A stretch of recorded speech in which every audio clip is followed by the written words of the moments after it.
izina ry'Imana Data na Mwana na Roho Mutagatifu, amena. Gira amahoro ya Kristo umuvandimwe.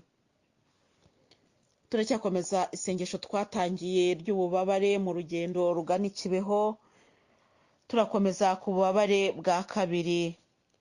Mbere yuko tujya ku bubabare bwa kabiri, tuzajya turirimba indirimbo idufasha kwinjira neza mu bubabare bw'igisibo turimo. Yesu wemeye gupfa umeze nk'intabwa, urwo twari dukwiriye ni wowe rwahamye. Abo babisha bawe ntibagusoneye, tweho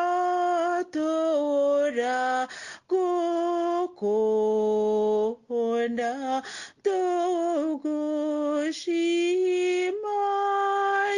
tugushimagiza.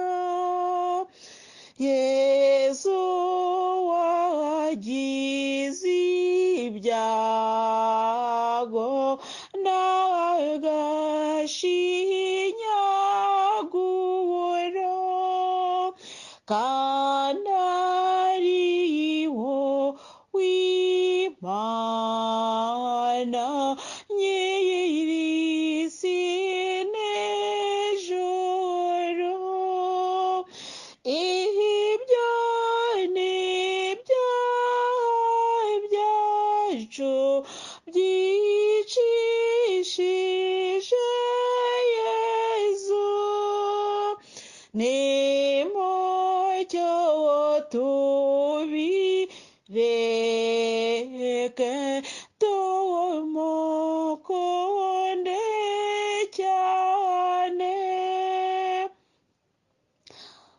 Tutarakomeza kuririmba, muvandimwe, reka tuzirikane kuri aya magambo y'iki gitero.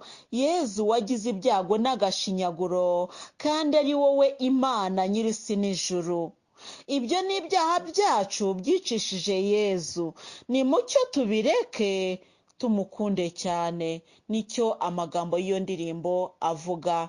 Inyikirizo ikavuga ngo Yezu wemeye gupfa umeze nk'intabwa. Intabwa ni umuntu utagira abamwitaho.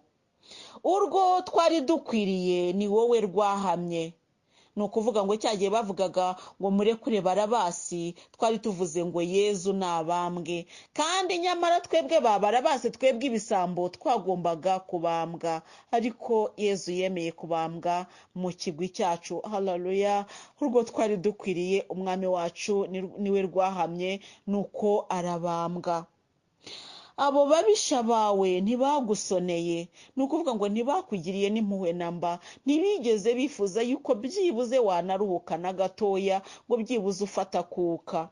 Twebweho rero turagukunda tugushimagiza. Ni ukuvuga ngo twebwe abari muri izi odiyo, twebwe abemeye kuba hamwe na Yezu, turagushima mwami, tugushimagiza kuko wemeye kwitanga kugira ngo dukire.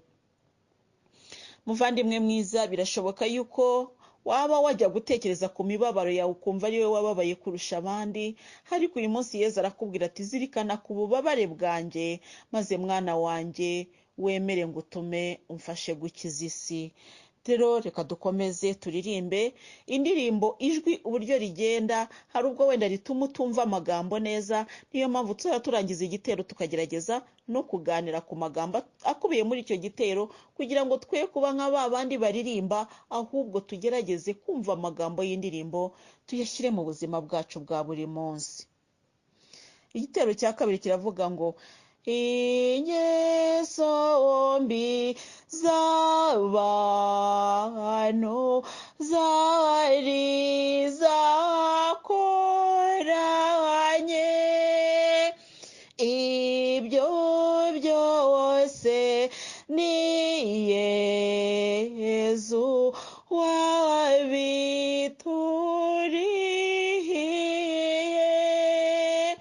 wabiturihiye. ibipfunsi z'inkoni z'amacandwe mabi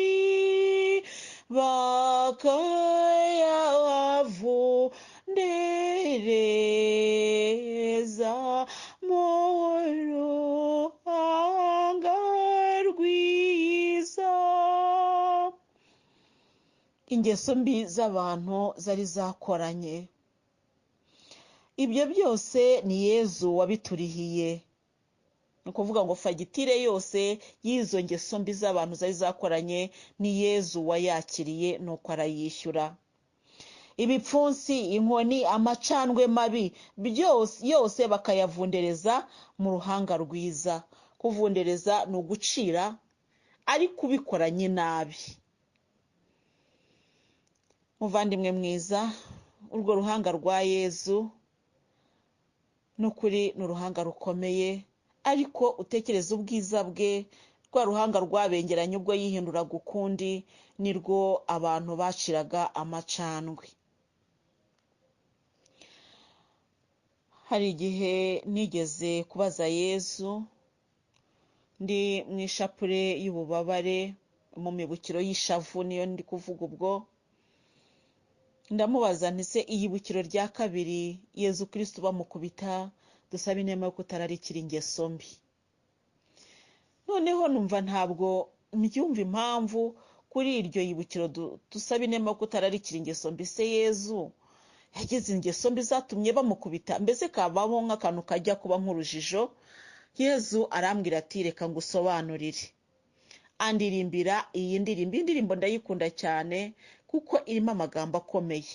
Ingeso mbi z'abantu zari zakoranye zose, ibyo byose ni Yezu wabiturihiye. Si ibipfunsi, si inkoni, si amacandwe mabi bakayavundereza hehe? Mu ruhanga rwiza. Izo ngeso mbi rero nizo zatumye akorerwa ibyo ngibyo. Izo z'abantu zari zakoranye nizo niko yansobanuriye ndabikubwira, kuko maze kumubaza icyo kibazo yahise andirimbira iyi ndirimbo, mpita numva birahura. Reka dukomeze rero turirimbe. Ndizera ko nawe aho ngaho uhumvise ingeso mbi zose z'abantu zari zakoranye. Yezu afata fagitire arishyura, ni ukuri yarakoze. Nimundebere umutwe ushakaje amahwa, amaraso mutemba umubiri wose. Mumenyereho rero yuko ariryo turo mwajyagamo mwitura n'igihe abapfira.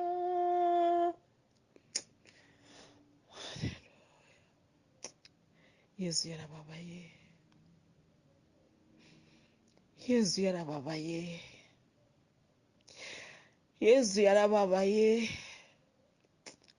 Amagambo y'iyi ndirimbo aratubwira ngo nimundebere umutwe ushakaje amahwa,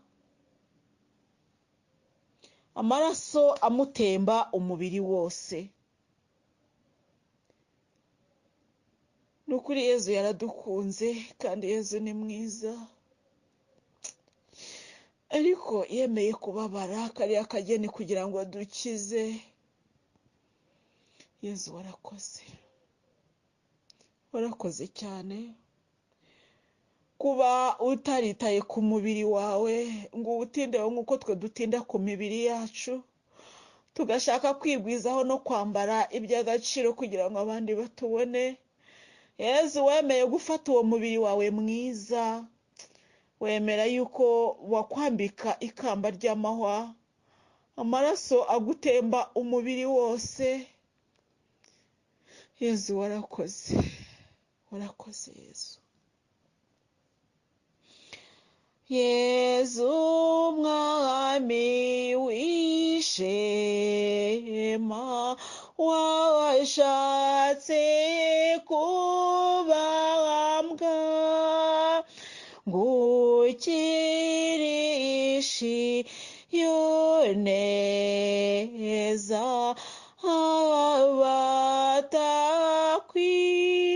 abatakwitura ikamba ryiza risamaza beza abagizi banabi bakwambika amahwa. Yezu warakoze, Yezu warakoze, warakoze cyane nubwo tutajya tubyibuka. Yezu warakoze, tubyibuka akanya gatoya se kiba kongera akadukurura tujyana mu by'isi, ariko Yezu ndagushima. Yezu warakoze, warakoze kuko washatse kubambwa ngo ukirishe iyo neza abatakwitura, nibo batwebwe. Ntabwo wabikoze ugamije ko nzakwitura, ntabwo wabikoze ugamije ko runaka azakwitura, ahubwo Yezu wagize neza kubera ko wagize neza, kubera urukundo ruhebuje. Ugira ikamba ryiza risamaza beza, rishimisha beza, urarisanganywe, ariko abagizi ba nabi bo bakwambitse amahwa. Nubwo twebwe tugukunda, ikamba ry'ubwami riradutegereje. Haleluya, haleluya, haleluya. Ikamba ry'ubwami riradutegereje. Mwami wacu yemeye kwambikwa ikamba ry'amahwa kugira ngo adukize, kugira ngo adukize, kugira ngo adukize.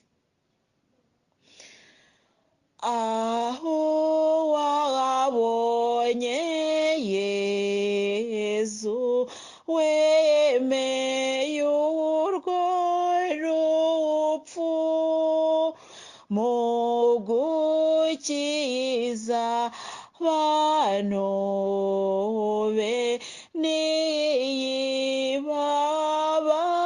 niyibabariye.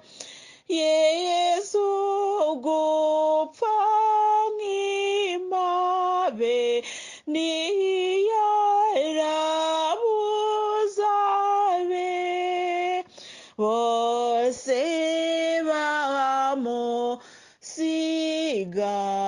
bamusigaho mu kangaratete. Yezu gupfa akimpabe ntabwo yarabuzabe, ntabwo Yezu yarabuzabe, kuko igihe baje kumufata Yezu yaravuze ati murashaka nde? Bati Yezu w'i Nazareti. Ati ni jyewe. Basubira inyuma bose bikubita hasi. Ntabwo yarabuze kuba yavuga ati nimuhere hasi aho, ntiyemere gupfa, ariko yagombaga kuducungura, yagombaga gukora umurimo ukomeye. Ubwo bamubazaga bati noneho uri umwami, aravuze ati ndi umwami, ariko ubwami bwanjye si ubwo ku isi. Iyo bubu bwa hano ku isi nakabwiye data kohereza abamarayika bakaza bakandwanirira, ariko ubwami bwanjye si ubwa hano ku isi. Ngomba gukora ugushaka kwa data. Muvandimwe mwiza, ntabwo ari ubwa mbere aya magambo yumvise, si n'ubwa kabiri, si n'ubwa nyuma, ariko uyu munsi naguteremo kumva utagomba guhemukira Yezu. Twese twamusize aho mu kangaratete, ni ukuvuga ngo twaramutereranye, dusiga ntacyo afite, ntawe afite umuba hafi, nuko turigendera. Ububabare bwa kabiri, Yezu ahungishirizwa mu Misiri. Bikira Mariya uko yababaye igihe Yozefu amubwiye amagambo ya marayika ko ko babyuka ubwo bagahungisha umwana Herode agiye kukwica. Murebe abura icyo afata n'icyo areka amaze gufasha Yezu umujishi byose amaze gufasha Yezu umujishi byose akabita agatanga Yosefu kugera hanze ngo bihute uko Imana ibishaka. Ati nubwo Imana ishobora byose yashatse ko duhungisha umwana we n'uwacu, duhunge vuba cyane tugane mu Misiri. Umwana w'Imana araturinda kandi aratuyobora inzira, tuzagerayo tudafashwe n'abanzi. Kuko Bikira Mariya yari umubyeyi arusha bose umutima w'urukundo runini rutagirwa n'undi ku mwana we. Ni naho yababaye cyane muri iryo hunga n'agahinja gatitira mu mbeho y'igicuku ku gasozi, n'umunaniro n'ibitotsi byari byabagarutse kubera kutaruhuka, batinya guhura n'abanzi b'umwana mu gihe cyose bari hafi ya Betelehemu. Imibabaro y'iryo hunga yabaye myinshi kandi ikomeye. Ahangaha muvandimwe kwibuka amagambo twaganiriyeho mu ishapule y'ububabare uko Bikira Mariya yaduhishuriye. Ari iy'umutima kubera umwana wabo ukundwa wahigwaga n'abanzi, ari umubabaro, ari inzara n'imbeho, no kwibwira ko nta mumenyi bahasanga. Mubyeyi wababaye bitavugwa, duhesha umutima wa gitwari nk'uwawe, twemerane urukundo ibibabaza byose biva mu bushake bw'Imana, ibiva mu bantu no muri twe ubwacu, ngo ubwawe ubiheshe Imana icyubahiro kandi bidukize. Dawe uri mu ijuru, izina ryawe ryubahe, ingoma yawe yogere hose, icyo ushaka gikorwe munsi nk'uko gikorwa mu ijuru. Ifunguro ridutungura iduhe none, tubabarira ibicumuro byacu nk'uko natwe tubabarira abaducumuyeho, ntudutererane mu bitwoshya, ahubwo dukize icyago. Amena. Ndakuramutsa Mariya, wuje muhorana n'Imana, wahebuje abagore bose umugisha, na Yezu umwana wabyaye arasingizwa. Mariya mutagatifu, umubyeyi w'Imana, urajya udusabira tw'abanyabyaha kuri ubu n'igihe tuzapfira. Amena. Ndakuramutsa Mariya, wuje muhorana n'Imana, wahebuje abagore bose umugisha, na Yezu umwana wabyaye arasingizwa. Mariya mutagatifu, umubyeyi w'Imana, urajya udusabira tw'abanyabyaha kuri ubu n'igihe tuzapfira. Amena. Ndakuramutsa Mariya, wuje muhorana n'Imana, wahebuje abagore bose umugisha, na Yezu umwana wabyaye arasingizwa. Mariya mutagatifu, umubyeyi w'Imana, urajya udusabira tw'abanyabyaha kuri ubu n'igihe tuzapfira. Amena. Ndakuramutsa Mariya, wuje muhorana n'Imana, wahebuje abagore bose umugisha, na Yezu umwana wabyaye arasingizwa. Mariya mutagatifu, umubyeyi w'Imana, urajya udusabira tw'abanyabyaha kuri ubu n'igihe tuzapfira. Amena. Ndakuramutsa Mariya, wuje muhorana n'Imana, wahebuje abagore bose umugisha, na Yezu umwana wabyaye arasingizwa. Mariya mutagatifu, umubyeyi w'Imana, urajya udusabira tw'abanyabyaha kuri ubu n'igihe tuzapfira. Amena. Ndakuramutsa Mariya, wuje muhorana n'Imana, wahebuje abagore bose umugisha, na Yezu umwana wabyaye arasingizwa. Mariya mutagatifu, umubyeyi w'Imana, urajya udusabira tw'abanyabyaha kuri ubu n'igihe tuzapfira. Amena. Ndakuramutsa Mariya, wuje muhorana n'Imana, wahebuje abagore bose umugisha, na Yezu umwana wabyaye arasingizwa. Mariya mutagatifu, umubyeyi w'Imana, urajya udusabira tw'abanyabyaha kuri ubu n'igihe tuzapfira. Amena. Mubyeyi ugire ibambe ry'utwibutsa iminsi yose ibyababaje Yezu. Ukubonekerwa kwa Rufonsina ku itariki ya 15 z'ukwezi kwa Munane mu mwaka w'1982. uwo munsi yatangiye aririmba indirimbo tuje none kugushima mubyeyi udahemuka. Iyo ndirimbo rero tugerageze tuyiririmbe. Tuje none kugushima mubyeyi udahemuka, ntawe mwahwanyijihirwe, bose bagusingize. Yateruye agira ati mawe wahebuje bose gutuna k'umuremyi, twese twavukanye icyaha, wowe ntiwakigeze. Tuje none kugushima mubyeyi udahemuka, ntawe mwahwanyijihirwe, bose bagusingize. Ako kanya Bikira Mariya akamubuza kuko yarababaye cyane. Iyo nteruro Alphonsine ayisubiramo 7 ariko aririmba ayo magambo uko ari 3 gusa, ngo mawe wahebuje bose, kugira ngo akomeze Bikira Mariya akamubuza. Inshuro ndwi zirangiye Alphonsine ararira cyane ati ni ukubera iki wanze ko nkuririmbira? Bikira Mariya amara umwanya acecetse amureba gusa, hanyuma araturika. Bikira Mariya arize na Alphonsine ararira cyane ati kuki urize noneho?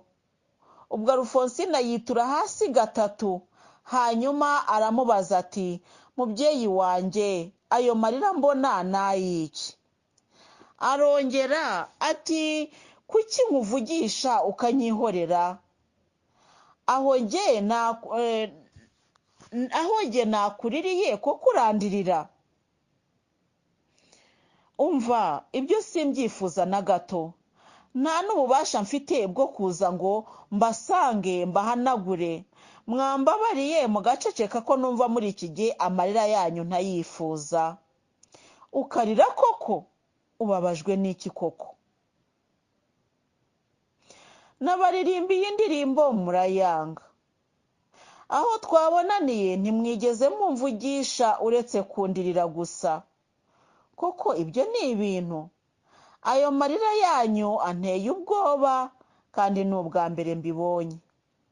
Ubwo Alphonsine amara umwanya muremure acecetse, hanyuma twumva aravuga ngo aba ariyo ndirimba. Ubwo Bikira Mariya yari amubwiye indirimbo y'ishavu amuririmbira ivuga ngo abantu banyituye inabi ntibakirushye bankunda, naviriye ubusa mu ijuru, ibyiza byanjye mbitaho. Ishavu rinyuzuye umutima, mwana wanjye umbabarire, mbonereho urukundo nkunda, cyogana umutima wanjye. Alphonsine arangije ati mubyeyi wanjye, mbabarira umbwire ikikuriza. Uzi ko icyo ngusabye cyose ukimpa? None ndagusabye reka kurira. Kubera ko Alphonsine n'ubusanzwe ukubonekerwa kwe kubamo amadakika ya bucece menshi, nubwo nabwo yaracecekaga, tukumva arasubiza gusa ngo reka kurira. Hashize umwanya Alphonsine arasubiza ati ndabisubiramo ubwo bintegetse ngo warafunguye ntibinjira, warafunguye ntibinjira, warafunguye ntibinjira. Abatuye ku isi nzababwira ko wasubiyemo inshuro 3. Warafunguye ntibinjira, warafunguye ntibinjira, warafunguye ntibinjira. Ngo wabonye isi yari imaze kuremba, uje kuyikiza iranga. Ariko se ko turi abantu twabigenza dute ko turi ku isi? Ubwo Alphonsine amara igihe kinini yikiriza ngo ye ariko uyu munsi kugira ngo mbone amarira yanyu koko, amarira aho niho bigoreye. Nk'ayo magambo mbwiye abantu ntibayakira kimwe, hari abayakira neza n'abayakira nabi. Ubwo noneho ubutumwa bwawe buzakwira bute? Ni wowe ukwiriye kwigendera ukageza ubutumwa bwawe mu mitima yabo, naho twebwe batwita abasazi. Ubutumwa wampaye narabushohoje, abo wantumyeho narababwiye. Ngo bategereje iki? Bategereje iki? Bategereje iki? Ubwo aririmba mwamikazi w'ijuru n'isi. Ageze kuri tumufashe gukiza isi abisubiramo inshuro ndwi. Ubwo Bikira Mariya yereka Alphonsine umugezi utemba amaraso. Alphonsine ati ndabona umugezi utemba amaraso. Ubwo se koko biravuga iki? Nkaho wanyeretse amazi meza, ariko ayo maraso kuyanyereka gusa nya bivuga iki?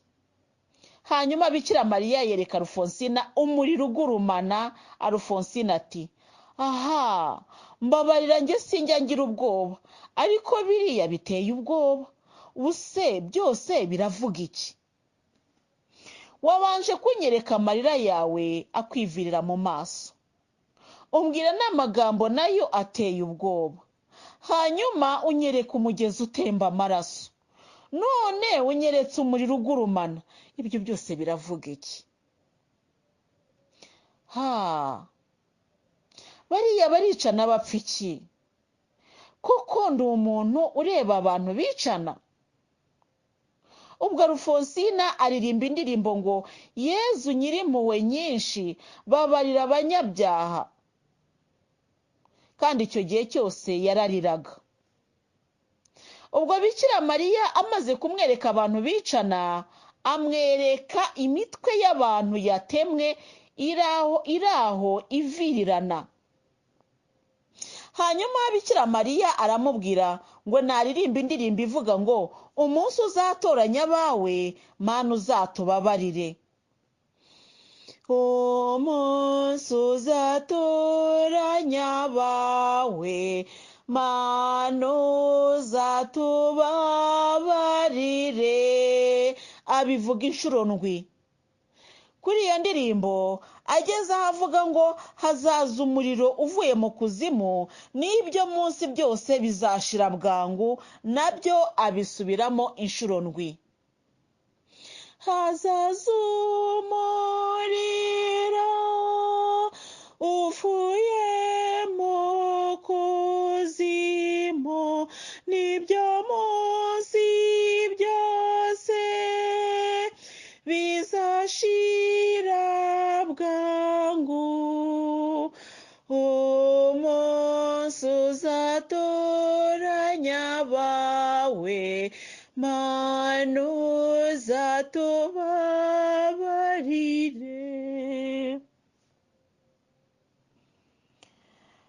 Biriya byose unyeretse bisobanura iki? Ubu ndibaza ahantu ndi burare na biriya maze kubona. Ndajya kuryama, nimbyibuka nsimbuke nikubite hasi. Hanyuma Alphonsine yasabiye ababikira bari basezeranye burundu n'abandi bari bagize andi masezerano y'uwo munsi wo ku itariki ya 15 z'ukwezi kwa 8 muri 1982. Arangije asabira isi ngo igira amahoro. Hanyuma asabira u Rwanda. Arangije asabira abatotezwa kubera Imana. Asabira ingo z'abashakanye n'abatanye kugira ngo abantu bose bagire urukundo. Asaba Bikira Mariya ngo azakure ishyari mu bantu. Asabira Kiliziya, Papa n'abepiskopi n'abapadiri bose biyeguriye Imana kuzakomeza imirimo bashinzwe. ubwo aririmba indirimbo Yezu nyirimpuhwe nyinshi babarira abanyabyaha. Arangije yitura hasi, amaze iminota nk'icumi akiryamye hasi, abaganga baramwegera baramupima, basanga akiri muri ekstaze, baramwihorera. Hashize iyindi nka 15 arakanguka, baramusindagiza bamujyana muri dorotwari y'abanyeshuri. Adusiga mu gahinda kenshi kubera ibyo yerekwaga mu kubonekerwa. Ukubonekerwa kwa Rufonsina k'uwo munsi kwitwibutsa ibyo Bikira Mariya yavugiye kuri Sarete agira ati: Si mon peuple ne veut pas se soumettre, je suis forcé de laisser aller le bras de mon fils. Il est si fort, si pesant, que je ne puis plus le maintenir. Depuis longtemps que je souffre pour vous autres. Yarababwiye ngo niba abantu badashatse guca bugufi ngo bakire ugushaka kwa Yezu, ngomba kureka ikiganza cy'umwana wanjye kikamanuka. Icyo kiganza kiraremereye kandi gifite imbaraga, ntabwo nshobora kuguma kugifata. Ni ukuvuga ngo Bikira Mariya ntashobora kuguma gufata icyo kiganza, kandi abakwiriye ni ukuvuga kwihana no kugira ngo bababarirwe badashaka kwisubiraho. Ngo depuis longtemps que je souffre pour vous autres. Maze igihe kinini mbabara kubera mwebwe, ariko mwebwe ntabwo mubibona. Muvandimwe nkunda, birashoboka ko aya magambo utari uyazi, ariko urayamenye. Ni ukuvuga rero Bikira Mariya ikiganza cya Yezu kimurushije imbaraga, kandi nawe ntabwo yigeze yigereranya na Yezu. Ndetse n'ikimenyimenyi mu bukwe bw'Ikana ntabwo Bikira Mariya ari we wagiye gukora igitangaza, ahubwo yaje gusaba Yezu ngo akore igitangaza, kubera yuko Bikira Mariya adashobora cyangwa se atari ukora igitangaza aho Yezu ari. Yezu niwe ukora igitangaza. Yezu Bikira Mariya aramukunda kandi aramwumvira kandi aramwubaha. Akaba ari nayo mpamvu yadusobanuriye igihe yarahagaze munsi y'umusaraba, yashatse kumuhanagura, ashatse kuzamura akaboko, Yezu akazamuka kumurusha, ariko apfukamye Yezu amanura umutwe. Bivuga ngo Bikira Mariya apfukamira Yezu, nubwo Yezu ari umwana we, ariko ni n'Imana ye. Tukibuka na cya gihe muri 1917 Bikira Mariya yereka Rusiya umuriro w'iteka na purigatori i Fatima. Inyigisho rero za Rufonsina. Mu kubonekerwa kwa Rufonsine dukunda gusangamo gukunda, kugira no guhorana devotion ya Bikira Mariya.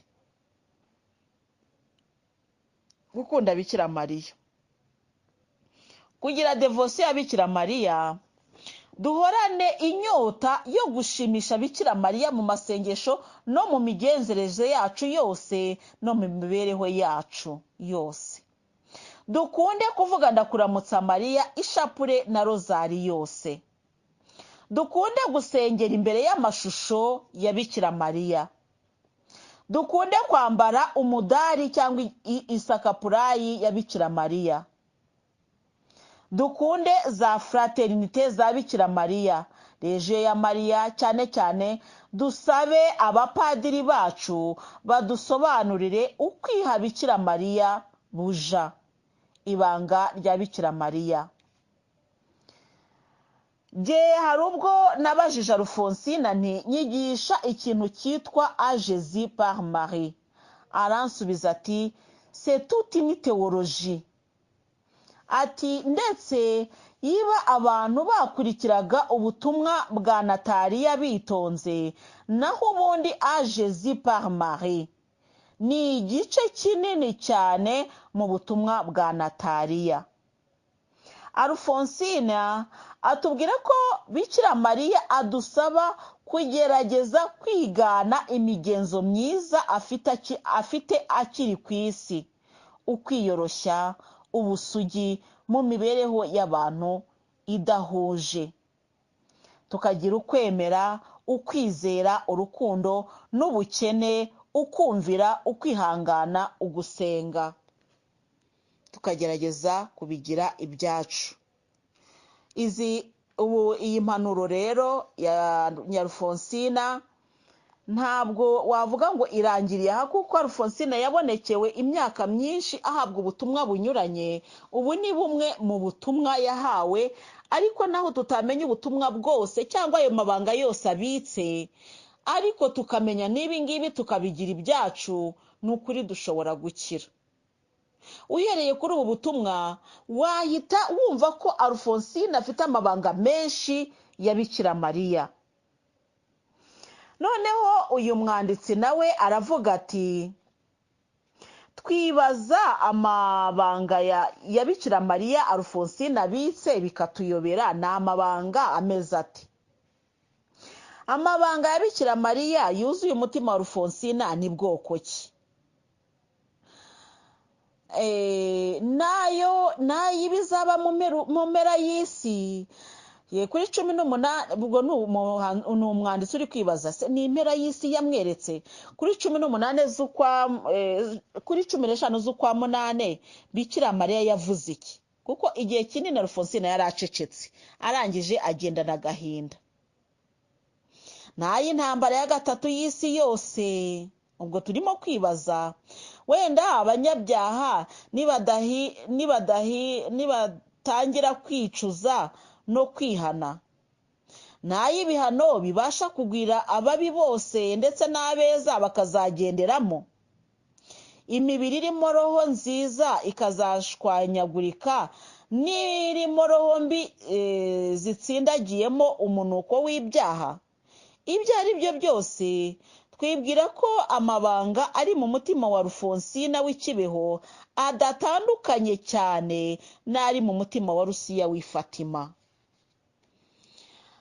Aha rero naho tutamenya amabanga, ngewe iyo ngeze aho ngaho ntabwo numva nkeneye kumenya ayo mabanga, kuko iyo ari ibanga riba ari ibanga. Ariko ngewe ndavuga nti, naho tutamenya ayo mabanga, ariko hari icyo twamenye: yarakinguye ntitwinjira. Yabisubiyemo inshuro 3, kandi akongera akavuga ati, hazaza umuriro uturutse mu kuzimu, ibyo munsi byose bizashira bwangu. Umunsi uzatoranya abawe, Mana uzatubabarire. Ugendeye kuri ayo magambo, ukagendera no ku byo yamweretse, amaraso, imigezi itemba amaraso, wahita wumva icyo yamwerekaga. Kandi ugahita ubona ko hari ibyasohoye, ariko hari n'ibindi bikiri mu nzira. Kandi koko iyo urebye urwango ruri mu mitima y'abantu, ubona koko ubwicanyi buracyakomeza.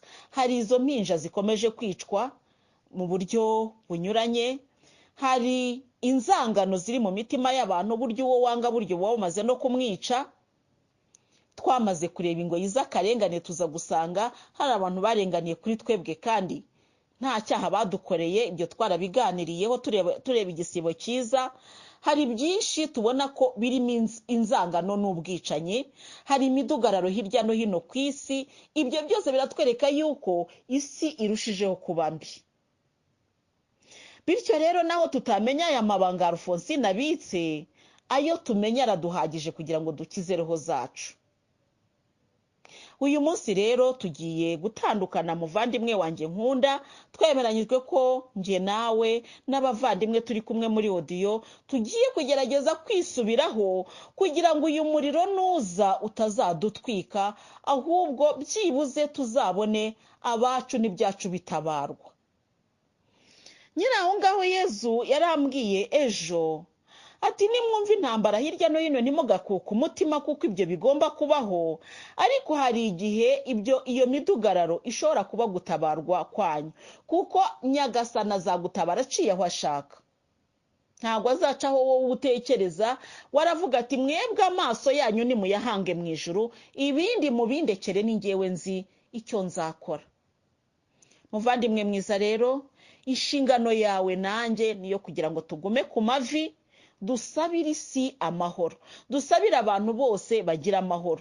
Twebwe icyo tugiye gukora ni ugusabira abantu bose, hanyuma Yezu niwe uzamenya uko azabigenza mu bantu be.